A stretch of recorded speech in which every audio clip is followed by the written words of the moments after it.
Poly Training Journal Day 170, Spear and Footwork. Today's practice led me down a road of experimenting something a little bit different. I decided that I wanted to practice footwork again today, but also wanted to pull out my spear again. So I combined the two, which is not something I've done before. It was actually fun, and I really enjoyed having the courage to try something a little bit out of my comfort zone.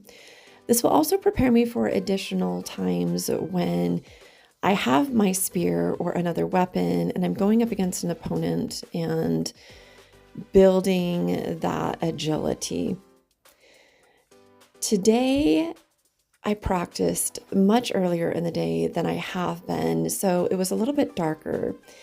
And even though the sun was probably up somewhere, because I live so close to the mountain, I did not see it. So practicing this early in the morning where there's not a lot of light definitely influenced the video quality. But as you can see, I'm wearing a short sleeve shirt. It was pretty comfortable and definitely enjoyable. What do you do that pushes you out of your comfort zone? And how do you handle that challenge of working out of your comfort zone? Are you willing to try things out of the ordinary for you? Are you willing to do things new or different than you've done them before? Are you willing to lead the charge in championing a new process or growing your business, improving yourself, supporting others, improving themselves? What are you willing to offer yourself and others that normally you wouldn't be? As I explored working with the spear in combination with this particular footwork today, those were all things that I had to consider. I'm not even sure if this is the correct footwork for the spear, but it seem to make sense. As I moved around the diamond in my forward and reverse footwork, I also had to pay careful attention to the strikes that I was making to make sure I was protecting myself still according to striking mechanics. How do you challenge yourself? Are you willing to explore other options? And again, are you willing to step out of your comfort zone? This practice was just a little bit noisy, which also was a little bit uncomfortable for me. Because it's a little bit darker outside first thing in the morning, it gave me the feel that I was practicing way too early in the morning or way too late at night.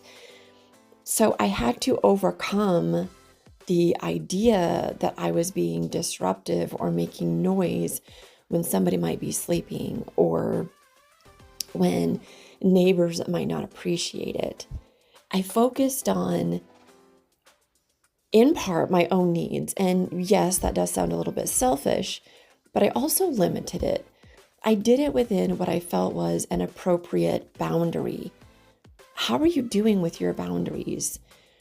And have you thought of boundaries in the relationship of getting outside your comfort zone? I haven't ever really thought about these two combined before until today.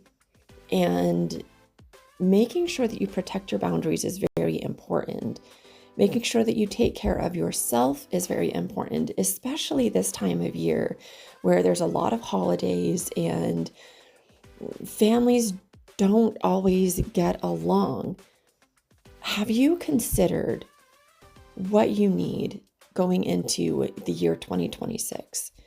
Your fitness goals, your health goals, your boundary goals, personal goals, financial goals.